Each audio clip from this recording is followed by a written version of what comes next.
ಜೈಪುರ್ ರಾಜಸ್ಥಾನದ ರಾಜಧಾನಿ, ಗುಲಾಬಿ ನಗರ ಅಂತ ಕೂಡ ಕರೀತಾರೆ. ಇಲ್ಲಿ ಮಿನಿ ಮ್ಯೂಸಿಯಮೇ ಸೃಷ್ಟಿಯಾಗಿತ್ತು.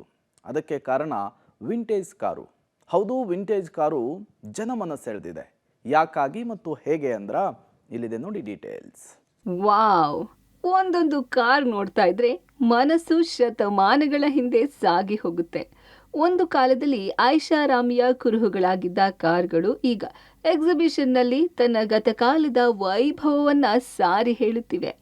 ಈ ಬಗೆ ಬಗೆಯ ವಿಂಟೇಜ್ ಕಾರುಗಳು ಕಂಡು ಬಂದಿದ್ದು ಜೈಪುರದ 27ನೇ ವಿಂಟೇಜ್ ಅಂಡ್ ಕ್ಲಾಸಿಕ್ ಕಾರ್ ಎಕ್ಸಿಬಿಷನ್ನಲ್ಲಿ. ತಾಜ್ ಮಹಲ್ ಪ್ಯಾಲೇಸ್ನಲ್ಲಿ ವಿಂಟೇಜ್ ಕಾರ್ಗಳ ಕಲರವ. ಗತಕಾಲದ ವೈಭವ ತೆರೆದಿಟ್ಟ ಶತಮಾನದ ಹಿಂದಿನ ಕಾರ್ಗಳು. ರಾಜಸ್ಥಾನದ ರಾಜಧಾನಿ ಜೈಪುರದ ತಾಜ್ ಮಹಲ್ ಪ್ಯಾಲೇಸ್ನಲ್ಲಿ ಸರ್ಕಾರ 27ನೇ ವಿಂಟೇಜ್ ಅಂಡ್ ಕ್ಲಾಸಿಕ್ ಕಾರ್ ಪ್ರದರ್ಶನ ಹಮ್ಮಿಕೊಂಡಿದೆ. ಈ ಪ್ರದರ್ಶನದಲ್ಲಿ ಸುಮಾರು 100ಕ್ಕೂ ಹೆಚ್ಚು ಕಾರ್ಗಳು ಭಾಗವಹಿಸಿದ್ದು ವಿಶೇಷ. ಒಂದೊಂದು ಕಾರಿಗೂ ಅದರದ್ದೇ ಆದ ಇತಿಹಾಸ, ಅದರದ್ದೇ ಆದ ವೈಭವಗಳಿದ್ದವು. ರಾಜಸ್ಥಾನದ ಡಿಸಿಎಂ ದಿವ್ಯಾ ಕುಮಾರಿ 2 ದಿನಗಳ ಈ ಕಾರ್ಯಕ್ರಮಕ್ಕೆ ಚಾಲನೆ ನೀಡಿದರು. ರಾಜಪೂತನ್ ಆಟೋಮೆಟಿಕ್ ಸ್ಪೋರ್ಟ್ಸ್ ಕಾರ್ ಕ್ಲಬ್, ರಾಜಸ್ಥಾನದ ಪ್ರವಾಸೋದ್ಯಮ ಸಚಿವಾಲಯ ಸಹಯೋಗದೊಂದಿಗೆ ಈ ಕಾರ್ಯಕ್ರಮ ಹಮ್ಮಿಕೊಂಡಿತ್ತು.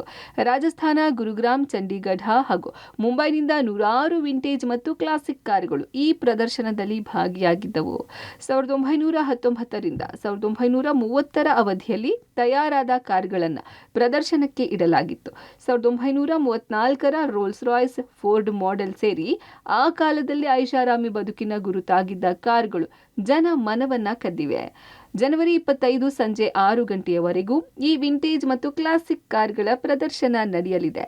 ಜೈಪುರದಲ್ಲಿ ನಡೆದ ಈ ಕಾರ್ಯಕ್ರಮ ಜೆನ್ಜಿಯನ್ನ ಶತಮಾನಗಳ ಹಿಂದಕ್ಕೆ ಕರೆದುಕೊಂಡು ಹೋಗಿತ್ತು. ಗತಕಾಲದಲ್ಲಿ ವೈಭವದಿಂದ ಮೆರೆದ ಕಾರ್ಗಳು ಇಂದಿನ ತಲೆಮಾರಿನ ಜನರ ಕಣ್ಮನ ಸೆಳೆದಿದ್ದಂತೂ ಸುಳ್ಳಲ್ಲ.